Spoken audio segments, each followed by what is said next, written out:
मैं गुजारिश करूंगा उस्ताजुल उलमा सरमाया अहले सुन्नत आसान से आसान अंदाज में मुश्किल बात को समझा देने वाले जनाब अल्लामा कारी मोहम्मद नवीद कैलानी साहब आप तशरीफ लाते हैं।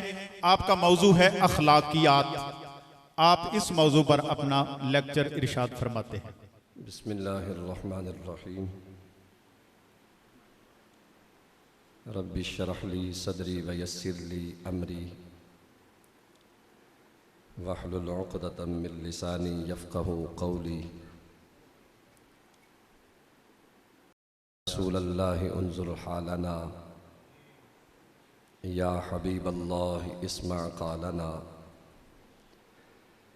इन्नना फ़ी बहरि हम्मिम मुग़रक़ुन ख़ुज़ बिअयदीना सग़्ग़िर लना अथक़ालना। क़ाल अल्लाहु तबारक व तआला फ़िल कलामिल मजीद वल फ़ुरक़ानिल हमीद व इन्नका लअला ख़ुलुक़िन अज़ीम। सदक़ल्लाहुल अज़ीम व बल्लग़ना रसूलुहुन नबियुल करीमुल अमीन व नहनु अला ज़ालिका लमिनश शाहिदीन वश्शाकिरीन वल्हम्दुलिल्लाहि रब्बिल आलमीन। बरादरान इस्लाम और बरादरान तरीक़त, जैसा कि अब आप देख रहे हैं स्टेज की ज़ीनत हैं साक़िए शरबते दीदार और साक़िए मशरूब मोहब्बत, मुअल्लिमे तरीक़त व हक़ीक़त व मारिफ़त, जिगर गोशाए आलमी मुबल्लिग़ इस्लाम, आस्ताना आलिया हज़रत केलेवाला शरीफ की वो ज़िम्मेदारियाँ अदा करने वाले जो मेरे किबला चंद जी हुज़ूर अदा फरमा रहे थे। ये आपकी मेहरबानी है कि दीगर मामलात को तय करने के साथ साथ आपने आस्ताना आलिया हज़रत केलेवाला शरीफ पे इज्तिमाए तज़किया का जो इनेक़ाद फरमाया है, इस पे हम हज़ारहा मरतबा मुबारकबाद पेश करते हैं। अल्लाह पाक आपको सलामत रखे और जिस तरह आप उलमाए हक़ अहले सुन्नत व जमात की सरपरस्ती फरमा रहे हैं, अल्लाह पाक इस अमल खैर की जज़ा अपनी शान के लायक इन्हें अता फरमाए। मेरा जो उन्वान है इखलाकियात, बड़ा वसी मफ़हूम रखता है और बहुत सारी चीज़ें इसके अंदर शामिल हैं। वक्त भी इंतहाई मुख्तसर है। मैं आज की इस नशिस्त के हवाला से एक बात ज़रूर करना चाहूँगा ताकि जितने बेली मोताक़िदीन व मुतवस्सिलीन आस्ताना आलिया हज़रत केलेवाला शरीफ वो जितने आप शामिल हैं, आपको ये इल्म होना चाहिए कि आप किस प्रोग्राम में बैठे हैं और यहाँ बैठने का अजर क्या है। आप रोज़ाना जिन प्रोग्रामों में जाते हैं, यकीनन लायक सत्तासीन है आपका अमल। इमाम तहतावी ने मुराक़ी के हाशिया में ये हदीस पाक नक़ल फरमाई है। सरकार मदीना सल्लल्लाहु ताला अलैहि वसल्लम ने इरशाद फरमाया, जुलूसु साअतिन इंदा मुज़ाकरतिल इल्मी खैरुम मिन मिअति अल्फ़ि रकअतिन ततव्वुआ। आलिम दीन की मजलिस में एक घड़ी बैठ जाना 1,00,000 रकत नमाज नफल पढ़ने से बेहतर होता है।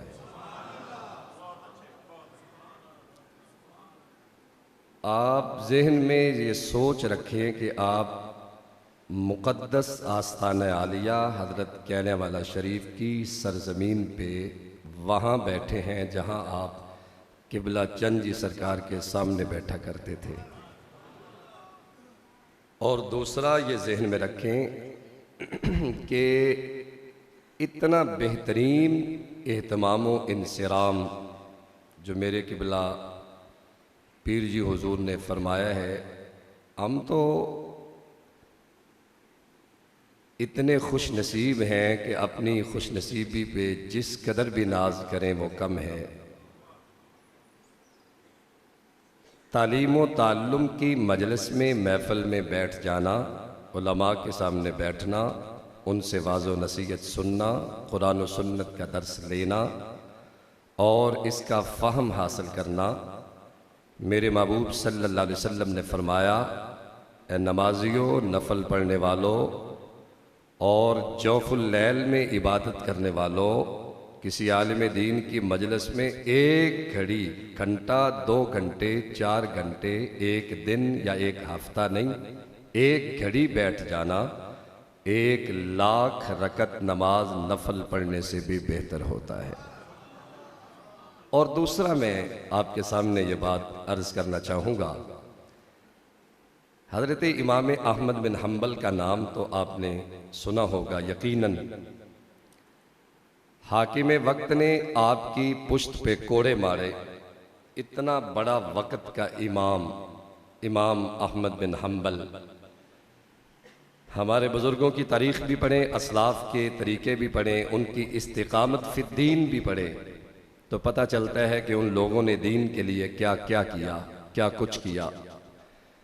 ये जो मसनद सदारत पे किबला पीर जी हुजूर जलवागर हैं, या हमारे ऐसे प्रोग्रामों में किबला चंद जी सरकार रहमतुल्लाह ताला अलैह आप जलवागर हुआ करते थे, तो हम देखते कि इन सजे हुए स्टेजों पे ये बैठे हुए शख्सियात, किबला चंद जी हुजूर की ज़िंदगी देखें तो आपने नज़रिए और मसलक के लिए इस कदर जिहाद फरमाया है कि आज शायद कोई मौलवी वैसा जिहाद कर ही नहीं सकता। आपने इस कदर अपने नज़रिए और अक़ीदे के लिए, नज़रियात अहले सुन्नत के लिए आपने मेहनत की, आपने इस कदर लोगों को टाइम दिया, चाहे वो मुंसलिक थे आस्ताना आलिया से या नहीं थे, इससे बिला इम्तियाज़। तो मैं जब ये पढ़ता था तो इमाम अहमद बिन हम्बल आपका मैंने मुबारक तरीक़ा पढ़ा और मुझे वो बड़ा खूबसूरत लगा, आंखों में आंसू आए। इमाम बकी थे, बा काफ या। इमाम बकी ने इमाम अहमद बिन हम्बल से इक्तिसाब फैज़ करने के लिए बड़ा लंबा सफ़र किया, और वो सफ़र पैदल होते या सवारियाँ भी होती तो क्या होती, ये ऊँटनियाँ होती, ऊँट होते, बमुश्किल किसी को घोड़ा मुयस्सर आता। पैदल सफ़र करके, इतना लंबा चौड़ा सफ़र करके वो इमाम अहमद बिन हम्बल की खिदमत में हाज़िर हुए और हाज़िर होकर कहते हैं कि हुजूर, मैं आपसे इक्तिसाब फैज़ के लिए आया हूँ, अभी मुलाकात नहीं है। लोगों से पूछते हैं, शहर में दाखिल हुए तो जो बंदा प्यासा होता है ना, उसे पानी के इशारे कहीं ना कहीं मिलते नज़र आते हैं। भूखे को रोटी की खुशबू भी आती है, सालन पकने की खुशबू भी आती है, चावलों की खुशबू भी आती है, क्योंकि भूखा होता है। जो बंदा तिश्नगी और प्यास लेकर जाता है वो इस अंदाज में जाता है कि जब इमाम बकी जो हैं इमाम अहमद बिन हम्बल के शहर में दाखिल हुए तो आप कहते हैं कि मैं अल्लाह का शुक्र अदा करता हूँ कि मुझे अल्लाह ने इमाम अहमद बिन हम्बल के शहर में सांस लेने की तौफीक अता फरमाई है। अल्लाह अकबर कबीरा। इमाम बकी फरमाते हैं कि मैंने पूछा कि इमाम अहमद बिन हम्बल किधर हैं, मैंने मुलाकात करनी है। तो साथियों ने बताया कि इमाम अहमद बिन हम्बल, तड़पने वाले तो और भी बड़े लोग थे जो हर रोज़ अपने शेख का, उस्ताद का, मुर्शिद का दीदार करते थे, और अब ये मुयस्सर नहीं था। तो मामला ये हुआ, उन्होंने कहा कि जनाब हाकिम वक्त ने उन्हें कैद कर रखा है, और मसला था कि कुरान पाक अल्लाह की मखलूक है या नहीं है। इस मसले पे इमाम अहमद बिन हम्बल को कोड़े भी मारे गए। तारीख़ ने आज तक उस हुक्मरान को तो याद नहीं रखा, लेकिन इमाम अहमद बिन हम्बल की इस्तिकामत को आज भी उम्मत मुस्तफ़ा सलाम पेश करती है। आपको अल्लाह तबारक व तआला ने इतना मकाम व मर्तबा अता फरमाया। तो तारीख़ में जो इस्तिकामत इख्तियार करने वाले मर्द कलंदर होते हैं, तारीख़ उन्हें भूलती नहीं, वो औरात पे ज़िंदा रहते हैं और लोग पढ़ते हैं, नस्ल नौ तक उनका पैगाम जाता है। वो मरते नहीं हैं, मर कर भी मुंतकिल होकर भी मरते नहीं हैं, लोगों के जहनों में ज़िंदा रहते हैं, लोगों की गुफ्तगू में ज़िंदा रहते हैं। अब उन्होंने कहा कि मुझे उनका ठिकाना बताएं। उन्होंने कहा, लोगों ने पूछा क्यों, क्या करोगे? मैं वहाँ जाना चाहता हूँ, देखना चाहता हूँ इमाम अहमद बिन हम्बल की सूरत हाल क्या है। उन्होंने कहा, बड़े सिपाही हैं बाहर जेल के सामने, बड़ा सख्त पैरा है, कोई मुलाकात ही नहीं कर सकता, मुलाकात तो दरकिनार, कोई देख भी नहीं सकता। तो इमाम बकी फरमाने लगे कि मुझे सिर्फ पता बता दो, मैं जो तिश्नगी लेकर आया हूँ, मेरा दिल करता है कि मैं ज़िंदगी में रसूलुल्लाह के इरशादात उनके सुनकर अपने सीने को सैराब करना चाहता हूँ, मुझे वो वक्त मिले, मुझे टाइम मिले। आप फरमाते हैं, मैंने बेकारी का रूप अपनाया, भीख मांगने वाला बनकर मैंने कासा पकड़ा और मैंने वो एक ख़ास रूप धारा और रूप धार कर मैं उस महल्ले में चला गया जिस महल्ले में इमाम अहमद बिन हम्बल को कैद किया गया था। मैंने बारी बारी गली में जितने दरवाजे थे सब पे दस्तक देता आ रहा था। तो इमाम अहमद बिन हम्बल के दरवाजे पे दस्तक दी ना, तो इमाम अहमद बिन हम्बल को कैद किया गया था। आपने दरवाज़ा खोला तो दरवाज़ा खोल कर फरमाते हैं कि भिखारी हो और लगता है वो भी नए, इस इलाके के रहने वाले भी नहीं हो, और तुम्हें ये पता भी नहीं है कि मेरे साथ हुआ क्या है और मेरी सूरत हाल क्या है। मैं तो कैद में हूँ और तू मेरे पास आ गया भीख लेने के लिए, खैरात लेने के लिए, भीख मांगने के लिए। तो हज़रत इमाम अहमद बिन हम्बल फरमाते हैं, इमाम बकी ने मेरे कान में गुफ्तगू की, मैं भीख माल की सूरत में नहीं लेना चाहता, मुस्तफ़ा के फरमान की सूरत में लेना चाहता हूँ। तो मैं आप सब लोगों को ये बात सुनाने का मकसद ये था कि मैंने जो 5-7 मिनट अपने टाइम के इस तरफ लगा दिए, वो इसलिए लगाए हैं कि मैं और आप किस कदर खुश नसीब हैं कि दीन भी सीखते हैं और अपने मुर्शिद का शरबत दीदार भी हासिल कर रहे हैं। और ये तज़किया का प्रोग्राम है, अल्लाह की कसम, ये तज़किया नफ्स ये इसी तरह ही होता है। इल्म हासिल हो जाता है बड़े बड़े मदारस से, बड़े बड़े उलमा से, लेकिन इन बुज़ुर्गों की नज़र जब पड़ती है तो वो इल्म नार नहीं रहता बल्कि नूर में बदल जाता है और सीना रोशन हो जाता है। तो इमाम अहमद बिन हम्बल ने फरमाया, अच्छा मुझसे क्या लेना चाहते हो? उसने कहा कि मैं बड़ी दूर से आया हूँ, मुझे पता चला है कि अहादीस नबविया की असनाद हैं आपके पास, मैं वो सनदे लेना चाहता हूँ, मैं कल लोगों को बताऊँ कि मैं वो हूँ जिसने हदीस इमाम अहमद बिन हम्बल की ज़ुबान से सुनी है। मैं भी ये खैरात लेना चाहता हूँ। हमारे अकाबरीन असातिज़ा असलाफ में से जो गुज़र चुके हैं उनका तरीक़ा कार ये था, हज़रत जनाब मुहद्दिस आज़म पाकिस्तान जब तर्जमा कंजुल ईमान सामने रखते और सामने रख के पढ़ाते तो लोग सवाल करते, हज़रत सारी ज़िंदगी गुजर गई, आप कुरान पाक का तर्जमा पढ़ाते हैं, तो क्या अब भी ज़रूरत है सामने कुरान पाक रखने की? आप क्यों सामने रखते हैं? आपने फरमाया, मैं सामने रख के इमाम अहमद रज़ा की सुन्नत को अदा करता हूँ।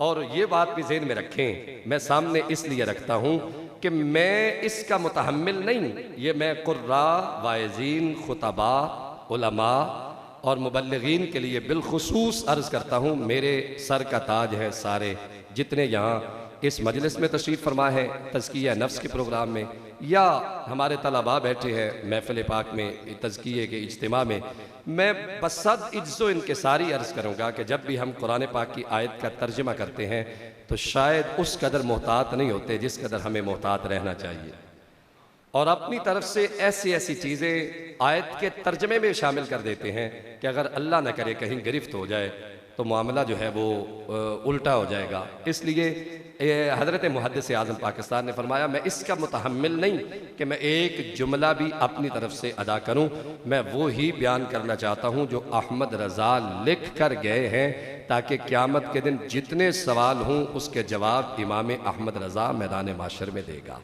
मैं उसके जवाब देने का मुतहम्मिल नहीं हूँ। इसलिए हमारे लिए ये एहतमाम व इंसराम, हम बड़े खुश नसीब हैं। लोगों ने तो इल्म दीन इस तरह हासिल किया, भिखारी भी बने और लोगों के दरवाज़ों पे हर रोज़ इमाम बकी आते और आकर दरवाजे पे दस्तक देते, और दस्तक देने के बाद एक हदीस पाक हर रोज़ इमाम अहमद बिन हम्बल इमाम बकी को अता फरमाया करते थे। हमारे लिए ये एहतमाम व इंसराम जिस पे आप बैठे हैं, मैं और आप बड़े खुश नसीब हैं। अब मैं अपने उन्वान की मुनासिबत से एक दो बातें अर्ज़ करना चाहूँगा। सरकार मदीना सल्लल्लाहु अलैहि वसल्लम के अखलाकियात जो हैं, अगर खुल्क की जमा इस्तेमाल करें तो अखलाक जमा होगा, और अगर मस्तर इस्तेमाल करें तो इखलाक इस्तेमाल होगा। तो ये जो खुल्क हैं, उम्मत मुस्लिमा जब कलमा पढ़ लेती है, जब कोई बंदा हल्का इस्लाम में दाखिल होता है, बड़े ध्यान से गुफ्तगू समात फरमाएं। उन्जुरू इला माक़ील वला तन्जुरू इला मन क़ाल। ये ना देखें कहने वाला कौन है, ये देखें कि बातें किसकी कर रहा है। हुजूर के इरशादात जो हैं, वो जिस अंदाज में भी जो भी बंदा बयान करे, हर गुलेरा रंग बू दीगरस, हर फूल की खुशबू अलहदा अलहदा होती है।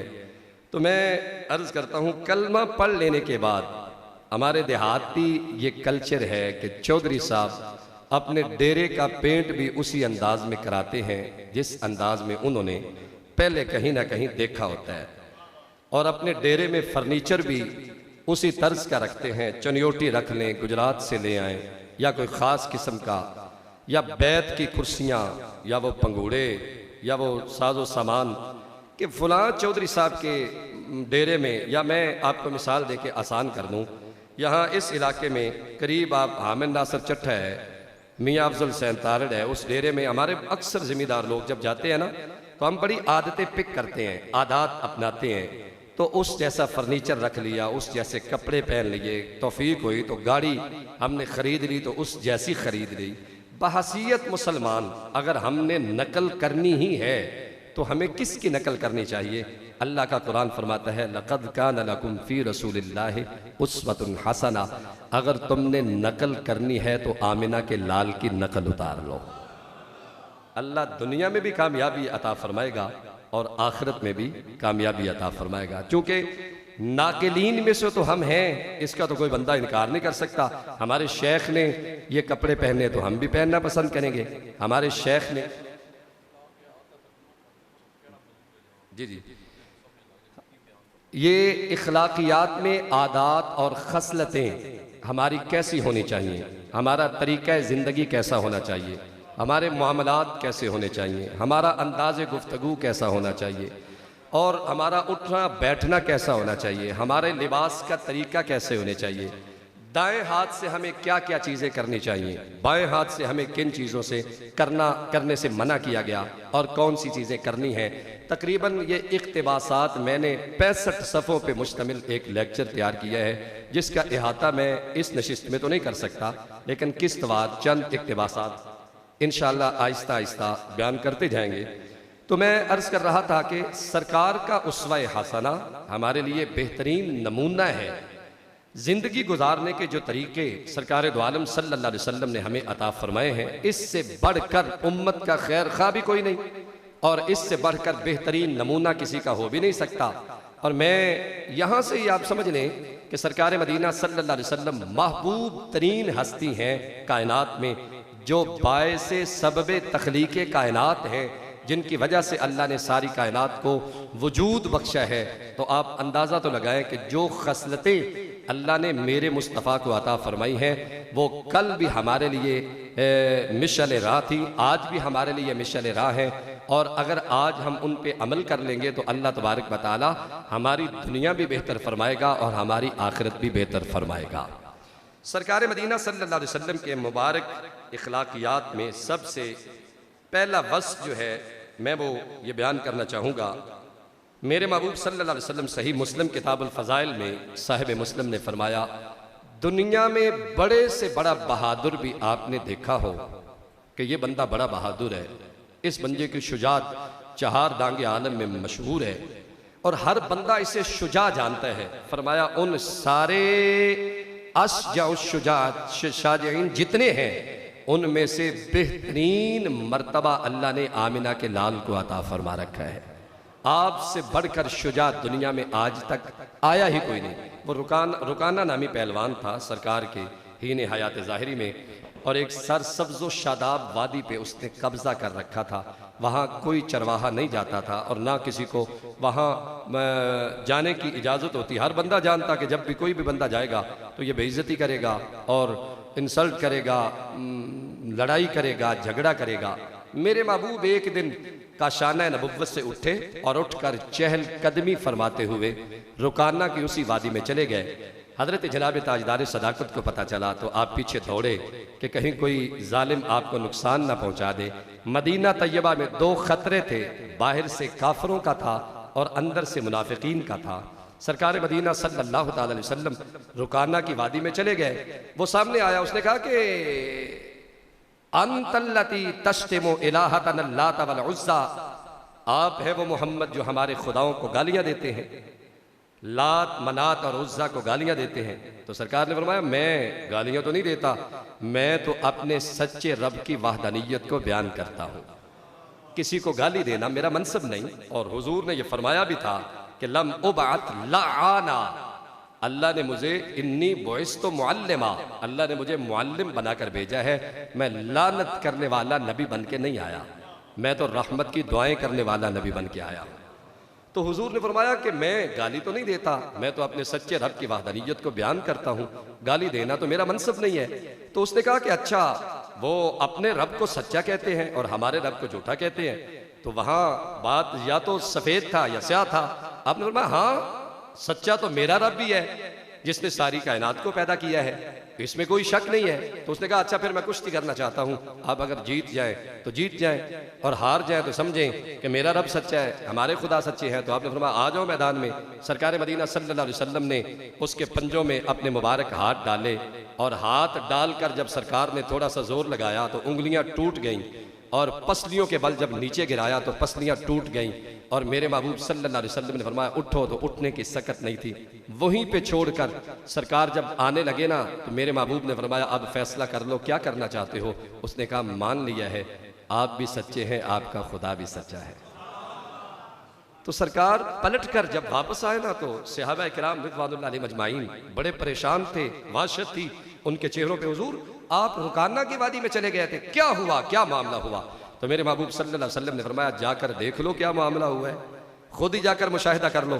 जब उन्होंने जाकर देखा रुकाना बदला हुआ था तो सरकार मदीना सल्लल्लाहु ताला अलैहि वसल्लम आपके मुबारक अखलाक हमीदा से मुतासर होकर जब उसने वो कलमा पढ़ा, ये सबसे बड़े बहादुर थे। ये इखलाकियात में पहला वस्फ सरकार का मैं अर्ज कर रहा था और इस पे बेशतर मिसालें हैं, उनका इहाता आज की इस नशिस्त में मुमकिन नहीं। ये सरकार मदीना जी जो सबसे बड़े बहादुर थे और किसी से डरने वाले नहीं थे, ये सरकार मदीना सल्लल्लाहु अलैहि वसल्लम का मुबारक वस्फ था। और लाजिम नहीं कि आप दुश्मन की आंखों में आंखें डालकर तलवार पकड़कर बात करें, बल्कि किसी जाबिर हुक्मरान के सामने अपने मौक़िफ़ को रख देना यह भी कलमा जिहाद हुआ करता है। तो ये सरकार मदीना से बढ़कर कौन करता। अबू जहल भी वहाँ मौजूद है, लहब भी वहाँ मौजूद है, उतबा शैबा मौजूद है। ये सारे कुफ़ारान मक्का जिनकी दुकानदारियां बड़ी बड़ी थीं, उनके सामने मेरे नबी ने कलमा हक बयान किया। तो ये शुजाअत नबवी का एक पहलू है जो सरकार मदीना सल्लल्लाहु अलैहि वसल्लम की मुबारक ज़िंदगी से हमें ये इक़्तिबासात मिलते हैं। और सरकार मदीना सल्लल्लाहु अलैहि वसल्लम के इखलाकियात में एक दूसरा पहलू ये है कि आप सबसे बड़े आदिल और इंसाफ पसंद थे।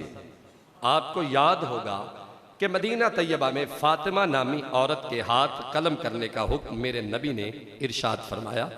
अदालत नबवी में जब सरकार ने यह हुक्म इरशाद फरमाया तो लोगों ने कहा हुजूर आप मेहरबानी करें, आपसे बढ़कर रहीम कोई नहीं, आपसे बढ़कर शफीक कोई नहीं, आपसे बढ़कर करीम कोई नहीं, हाथ काटने के अलावा क्या इसकी और कोई सजा नहीं हो सकती। तो सरकार मदीना सल्लल्लाहु अलैहि वसल्लम के मुबारक जुमले क्या थे कि ये फातिमा नामी औरत है, अगर यहाँ फातिमा बिनते मोहम्मद भी होती तो आज मोहम्मद का इंसाफ इसी तरह ही होना था। इसे इंसाफ कहते हैं। एदिलू हुवा अक़रबु लित्तक़वा, फरमाया इंसाफ करो, यही तकवे के सबसे ज्यादा करीब है। हमारे मामलात क्या होते हैं, मैं असर हाजिर को भी साथ लेकर चलना चाहूँगा। अगर मैं सिर्फ ये हुजूर के इरशादात को बयान करूँ और करता ही चला जाऊँ तो जो ज़रूरी बातें हैं वो रह जाएंगी। हमारे मामलात बिगड़े क्यों? जी जी जी सरकार मदीना सल्लल्लाहु ताला अलैहि वसल्लम आप सबसे बढ़कर आदिल थे, और मेरे महबूब सल्लल्लाहु अलैहि वसल्लम का तीसरा जो खुल्क मुबारक था वो ये था कि आप सबसे ज़्यादा मुआफ़ी अता फरमाने वाले थे। जब भी किसी से गलती हो जाती तो मेरे नबी सबसे ज्यादा मुआफ फरमाने वाले थे। हजरत अनस बिन मालिक फरमाते हैं, खदम तुन नबिया आशरा सिनीन, मैंने 10 साल काशाना नबवी में रहकर आपकी खिदमत की है। मैं छोटा था और मुझे उनैस कहकर भी सरकार पुकारा करते थे। ओ छोटू, इसका मतलब ये बनता है तस्गीर का लफ्ज़ इस्तेमाल करके उनैस कहकर मुझे सरकार बुलाया करते थे। आप फरमाते हैं कि 10 सालों में एक मर्तबा भी मुझे मुस्तफ़ा ने झिड़का नहीं है। अगर कोई गलती हो जाती तो मेरे नबी फरमाते, जाने दें, अभी बच्चा है, कल को ठीक हो जाएगा। सबसे ज्यादा मुआफ करने वाली शख्सियत जो है वो सरकार मदीना सल्लल्लाहु ताला अलैहि वसल्लम है। यहाँ मैं एक फरमान हुजूर का ये आपके सामने रखना चाहूँगा। एक यहूदी आलिम था, युक़ाल लहू हिब्र और हब्र, ये दोनों तरह पढ़ सकते हैं, हा के कसरा के साथ भी और इसके फतह के साथ भी, कि वो हिब्र और हब्र नामी आलिम था और चंद दनानीर उसने हुजूर की खिदमत में बतौर अमानत रख दिए। और ये मेरे नबी का मुबारक खुल्क और मुबारक शान है कि काफिर जितने थे वो कलमा पढ़ने से पहले भी मेरे नबी को सादिक़ व अमीन मानते थे। उसने चंद दनानीर, चंद पैसे बतौर कर्ज, बतौर अमानत रखे। सरकार मदीना सल्लल्लाहु अलैहि वसल्लम ने उसकी अमानत रख ली अपने पास। अब वो आ गया, फतकाज़न नबिया क़ब्ल वादिही, वादा आने से पहले हुजूर की खिदमत में हाजिर हुआ और हुजूर की खिदमत में हाजिर होकर कहता है, हुजूर मुझे मेरे पैसे वापस करें, मैं वो पैसे वापस लेना चाहता हूँ। ये बात बड़ी काबिल तवज्जो है और हुजूर का फरमान भी है और उस हिब्र का ये अपना बयान भी है कि मैं मुसलमान क्यों हुआ, मुझे किस चीज़ ने मजबूर किया कि मैं कलमा पढ़ के सच्चे दीन इस्लाम में दाखिल हो जाऊँ। कहा कि मैंने अर्ज किया कि हुजूर मुझे मेरे पैसे वापस करें, अभी वादा नहीं आया। फॉर एग्जाम्पल इतवार को पैसे अगले इतवार को लेने थे तो एक इतवार पहले बंदा तकादा कर ले, क्या मुझे पैसे मेरे वापस करें, मैं लेना चाहता हूँ। तो सरकार मदीना सल्लल्लाहु अलैहि वसल्लम ने फरमाया, इस वक्त तुझे देने के लिए मेरे पास कुछ भी नहीं है। आला हजरत अदीमुल मनक़बत मुजद्दिद दीन व मिल्लत ने इसके बरक्स फरमाया था, मालिक कौनैन हैं गो पास कुछ रखते नहीं, पर दो जहां की नेमतें हैं उनके खाली हाथ में। इस वक्त तुझे देने के लिए मेरे पास कुछ भी नहीं है। तो सरकार मदीना सल्लल्लाहु अलैहि वसल्लम ने जब ये जुमले इरशाद फरमाया तो उसने कहा, इदन अजलिसु माका या मुहम्मद, कि जब तक आप मुझे मेरे पैसे वापस नहीं करते मैं उस वक्त तक आपकी दहलीज छोड़कर जाने के लिए तैयार ही नहीं हूं। मैं भी यहीं बैठा हूं आपके पास, आप मुझे पैसे देंगे तो मैं उठकर जाऊंगा। और ये फिकी और शरी मसला है कि जब कोई बंदा किसी के पास अमानत रखे तो वादा आने से पहले वो अमानत का मुतालबा कर सकता है। ये ज़हन में रखें, इसमें कोई ममानत नहीं है। सरकार मदीना सल्लल्लाहु अलैहि वसल्लम ने उसे फरमाया कि इस वक्त तुझे देने के लिए मेरे पास कुछ भी नहीं। उसने कहा, इदन अजलिसु माका, मैं अभी आपके पास बैठा हूँ, जब आप मुझे मेरे पैसे वापस करेंगे तो मैं उठकर वापस जाऊंगा, वगरना जब तक आप मेरे पैसे मुझे वापस नहीं करते मैं आपकी दहलीज पे बैठा हूँ। तो जाहिरी बात है, जब आप सरकार बैठे थे तो सहाबा किराम ने कहा घरों को जाना था, वो भी बैठ गए हुजूर की खिदमत अक़दस में। मस्जिद नबवी का छप्पर है, अभी छत भी नहीं है, वो शाखे हैं खजूरों के और वो ऊपर डाले हुए हैं, रोशनी सूरज की किरणें मस्जिद के अंदर हाल में आती हैं। तो सरकार बैठे हैं, वो भी बैठ गया। नमाजे जोहर के बाद वो बैठा था, असर का टाइम आ गया, मेरे नबी भी वहाँ बैठे हैं और वो पैसे लेने वाला भी वहाँ बैठा है। असर से मगरिब का टाइम आया, मेरे नबी भी मस्जिद में बैठे हैं, वो भी बैठा है। मगरिब से इशा का टाइम आया, मेरे नबी भी वहाँ बैठे हैं, वो भी बैठा है। इशा से जो है ना फजर का टाइम आया, सारी रात मेरे नबी भी बैठे हैं, सहाबा किराम भी बैठे हैं और वो हिबर नामी बंदा भी हुजूर की खिदमत में बैठे हैं। अब जब सुबह हुई और दूसरे दिन का सूरज तुलू हुआ, सूरज की किरणें मस्जिद नबवी के छप्पर से नीचे आई। हजरत उमर फारूक रज़ी अल्लाह ताला अन्हु, आपका पैमाना सब्र लबरेज हो गया। आपने उसकी तरफ इशारा करके फरमाया, वकाना अस्हाब रसूलिल्लाह यतहद्दूनहु व यतवाअदूना। इसका मतलब यह है कि मुंह से कुछ ना बोलना लेकिन इशारों से कड़ियां लगाना। सहाबा किराम में से हजरत उमर फारूक ने फरमाया कि कल से लेकर आज तक तूने नबी को यहाँ रोक कर बिठाया हुआ है जालिम, तुम पता नहीं है कि हुजूर के काशाने में बहुत सारी जिम्मेदारियां हैं और सरकार ने और भी बहुत सारे मामलात को सरंजाम देना है और तुझे शर्म नहीं आती। अब सरकार ये भी फरमा सकते थे अबू बकर तुम इसका कर्ज वापस कर दो, या उस्मान गनी को फरमाते आप इसका कर्ज वापस करें, या उमर फारूक को फरमाते आप इसका कर्ज वापस करें। मेरे नबी दिखाना कुछ और चाहते थे। सरकार मदीना ने जब उसका बदला हुआ रंग देखा ना, क्योंकि उसने उमर की आंखों में आंखें डाली थी और हैबत से लब वो कांपने लग गया। हजरत उमर फारूक, मेरे नबी ने उसे देखा नहीं है और उसका बदला हुआ रंग देखकर सहाबा के अमल को नहीं देखा। ये हदीस पाक के लफ्ज है फातेना रसूलुल्लाह सल्लल्लाहु अलैहि वसल्लम। यहाँ आलिमा भी नहीं आया और नाजरा भी नहीं आया। फातेना का मतलब यह है कि बिन देखे निगाहे नबुव्वत से ही मेरे नबी सारे मामलात को जान रहे थे। तो सरकार मदीना ने ये जानना, फातेना रसूलुल्लाह निगाहे नबुव्वत से जाना कि इसे सहाबा किराम परेशान कर रहे हैं। तो मेरे नबी ने सहाबा किराम को मुखातब करते हुए फरमाया, ए मेरे गुलामों, ये दीनार लेने नहीं आया, ये मोहम्मद का दीदार करने आया है। मैं बिल्कुल यहाँ मेरी गुफ्तगू ख़त्म है। आखिरी जुमले मैं इस हवाले से अर्ज़ करना चाहता हूँ। ये मौजू बड़ा तवील तरीन मौजू है, इंशाअल्लाह ये किस्तवार चलता जाएगा। ये हदीस पाक मैं कंप्लीट करके ये हासिल मकसद बात करना चाहूँगा। अब जब आपने ये जुमले बोले तो वो तरदीद भी कर सकता था कि हुजूर मैं दीदार करने तो नहीं आया, मैं तो अपने पैसे लेने आया हूँ। आप खामखा आप ये लोगों को मुतमईन कर रहे हैं कि मैं दीदार करने आया हूँ, मैं तो पैसे लेने आया हूँ।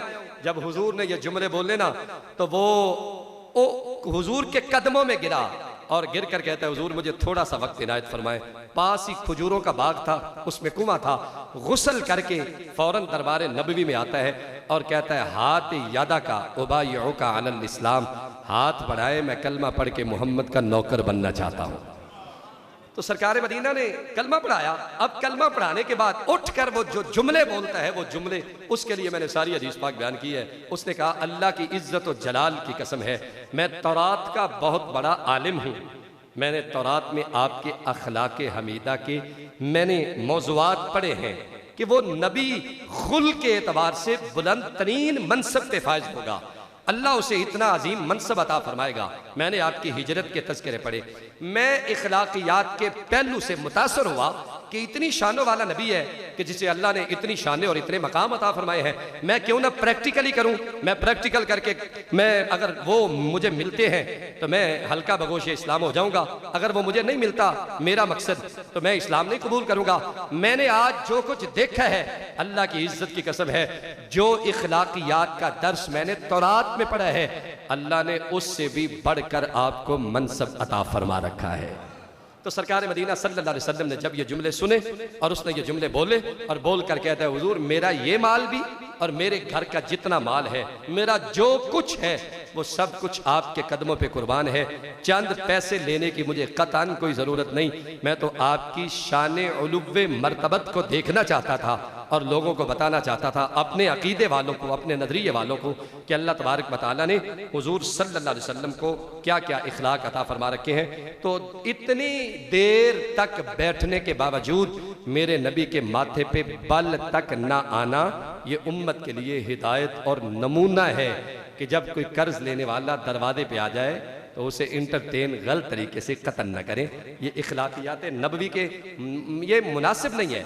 और हमारी बद कलामी और बद इखलाकी इस यहाँ तक चली जाती है कि हम पंजाबी में वो वर्ड और वो जुमले इस्तेमाल कर जाते हैं कि जो उसके लिए हत्या के इज्जत का सबब भी बनते हैं, जिससे उसकी इज्जत नफ्स भी मजरू होती है, जबकि कुरान और सुन्नत में कतन इसकी कोई गुंजाइश नहीं है। और हुजूर का जो दर्स है उम्मत के नाम, उसमें भी कतन कोई ऐसा पहलू नहीं है जिसको हम सामने रखते हुए ऐसे जो है ना तरीके को अपना लें। हजरात, मैं इन्हीं लफ्ज़ों पे अपनी गुफ्तगू को ख़त्म करना चाहूँगा कि हुजूर के मुबारक तरीक़ों में हमारे लिए जो नमूना हयात है आपकी ज़िंदगी, हमें चाहिए कि उनके इखलाकियात से हम वो हिस्से अक्स कर लें, हम वो हिस्से पकड़ लें, हम उनके तर्ज़ ज़िंदगी को अपना तर्ज़ ज़िंदगी बना लें। और हमने अगर नकल उतारनी है तो सरकार की मुबारक ज़िंदगी की नकल उतार लें। अल्लाह पाक अपने हबीब का सदका हम सब का हामी व नासिर हो और दारुत तबलीग आस्ताना आलिया हज़रत कहने वाला शरीफ की जुमला सरगर्मियाँ जो किबला पीर जी हुजूर की ज़ेर एहतमाम जारी व सारी हैं, अल्लाह पाक ये सुबह क़यामत तक सिलसिला इसी तरह जारी व सारी फरमाए। वमा तौफ़ीक़ी इल्ला बिल्लाह व आखिरु दावाया अनिल हम्दुलिल्लाहि रब्बिल आलमीन।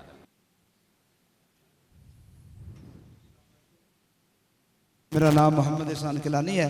तो हजूर ये जो आपने हदीस मुबारक का बयान फरमाई है, जैसे फातिमा बिनते मोहम्मद होती तो उनका भी आज काट, इसकी जो ना गैर दूसरे जो लोग हैं वो इसकी शरह गलत करते हैं, आप इसकी जो ना बेहतर शरह फरमा दें। मतलब किस अंदाज में गलत करते हैं? वो इसका जो है दूसरे तरीके से अंदाज जो है ना मतलब तरीका क्या अपनाते हैं, वो इज़हार फरमाए ना। वो समझते हैं कि ये जो है ना अगर ये यानी नबी पाक सल्लल्लाहु अलैहि वसल्लम की बेटी होती जी तो जी वो नहीं, अगर जी जी कारी साहब ने ये सवाल किया कि बाद बंदे जो वाक़या कारी साहब ने बयान फरमाया है, असल में ये चोरी की सज़ा थी। नबी पाक सल्लल्लाहु अलैहि वसल्लम रहमत लिल आलमीन बन के आए तो सरकार ने जिहड़ा काम भी किया ना उम्मत की सहूलत वास्ते किया। सरकार नूं किसी चीज़ की कोई कमी नहीं सी।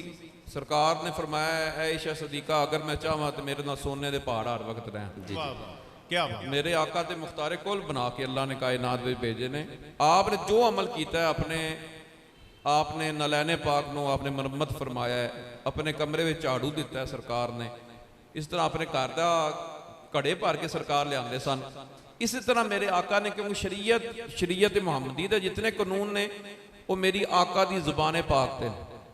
हजूर ने जो फरमाया है वो शरीयत का फिर हिस्सा बन गया। हजूर ने पहला अमल करके दसिया, जो कारी साहब ने वाकया बयान फरमाया, कर्ज आपने देना सी तो सरकार कोई इतने नबियां दे सरदार ने, वो साढ़े वास्ते सरकार ने फरमाया कि अगर किसी को कर्ज देंदे हो तो जितना उन्होंने टाइम देवोगे तो उतना तो अजर मिलेगा। अगर कोई कर्ज, कारी साहब बयान फरमा रहे सन, कारी इशफाक साहब बड़ा खूबसूरत बयान फरमाया, उन्हें फरमाया कि अगर कोई कर्ज ना दे तो उनकी भी उन्हें फरमाया कि उनका जनाजा भी नहीं होता मकरूज का। तो ये हजूर के वास्ते जो भी कारी साहब बयान फरमान, जो भी आलमी दीन बयान फरमान, वो उम्मत वास्ते सुन्नत वास्ते सरकार ने अमल फरमाया। जी जी, ये तौहीन का पहलू अगर कोई बंदा भी सरकार के इस फरमान से अखज़ करेगा तो वो इंतहाई बेअदबी है। ये इंसाफ के पहलू को उजागर करने के लिए सरकार मदीना सल्लल्लाहु अलैहि वसल्लम ने ये जुमले इरशाद फरमाए हैं। कतन इसका मतलब तौहीन नहीं। और जब इंसाफ का तराजू बंदा थामता है, या अब हमारी जो सूरत हाल है वो बड़ी अजीब तरह है, ये बड़े लंबी बात हो जाएगी। इंसाफ का जब तराजू मुनसिफ कोई भी बंदा बन जाए, आप जिम्मेदारी किसी की लग जाए कि आपकी जिम्मेदारी है कि आप इन बच्चों का ख्याल रखें, तो उसमें आपका अपना बेटा पढ़ता हो, दूसरे गलती करें तो उसे आप बराबर सज़ा दें, और अपने सगा बेटा हो तो उसे आप उन तालिब इल्मों में सज़ा ना दें, तो वो उस्ताद इंसाफ का जो है ना वो मेयार कायम नहीं रख सकता, ऐसा उस्ताद। और जो जिस मनसब पे फायज है उसकी जिम्मेदारी है। मेरे नबी मुअल्लिम कायनात थे, आपने सारी कायनात की रहनुमाई फरमानी थी, तो आपने फरमाया मेरी बेटी से अजीज रिश्ता मेरे लिए और तो कोई नहीं। तो यहाँ अगर वो भी होती तो मेरा इंसाफ इसी तरह ही होना था जिस तरह आज मैंने फैसला फरमा दिया है।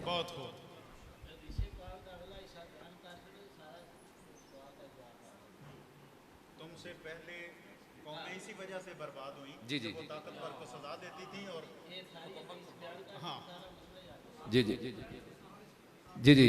तो सरकार मदीना सल्लल्लाहु अलैहि वसल्लम ने फरमाया कि पिछली कौमें जितनी थीं तुमसे पहले उन पे जो अजाब आए, मुख्तलिफ किस्म के अजाब आए, आग का अजाब आया, पत्थर बरसे, वो तबाह बर्बाद हो गई, उनके नामो निशान मिट गए। उनकी वजह सिर्फ ये थी कि ताकतवर को सज़ा देने वाला कोई नहीं था और ना कोई देता था, और जितने गरीब थे उनके लिए सारे कानून बनते और वो कानून उन पे मुसल्लत कर दिए जाते और उन्हें पाबंद सलासल कर दिया जाता। आज भी जो सूरत हाल बनी हुई है वो सेम कंडीशन है, और इस पे इतनी ज़्यादा मिसालें हैं कि हमारी अदालतें 126वें नंबर पे, हमारे मुनसिफ वर्ल्ड में 126वें नंबर पे हमारी अदालतें, और उनकी मराहत देखें, इंसाफ के तकादे देखें, और जो सुप्रीम कोर्ट के सामने तराजू लगा होता है उस पर लिखा होता है फ़हकुम बैन अन्नास बिल अदल।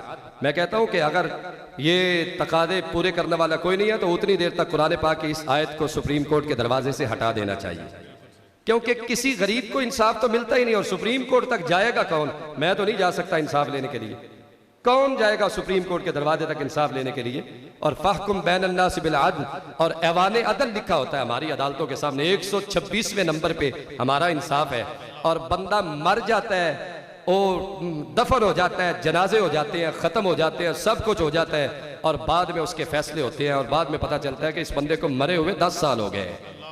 तो ताकतवर को जहां सजा देने वाला है कोई नहीं, और गरीब पाबंदे सलासल होता है बेचारा, इंसाफ के जुस्तजू में मर जाता है। ये कल के अखबार में अभी ताज़ा खबर थी, एक बाबा जी सफ़ेद दाढ़ी वाले, वो इंसाफ की जुस्तजू में 10 साल भटकते रहे। बिल आखिर जब उनके हक में फैसला आया तो उससे चंद मिनट पहले उनकी रूह कफ से उनसरी से परवाज कर चुकी थी। हमारे इंसाफ का ये मेयार है। तो जब तक हुजूर की सीरत तैयबा को ना अपनाएंगे हमारी ज़िंदगी में कामयाबी मुमकिन नहीं।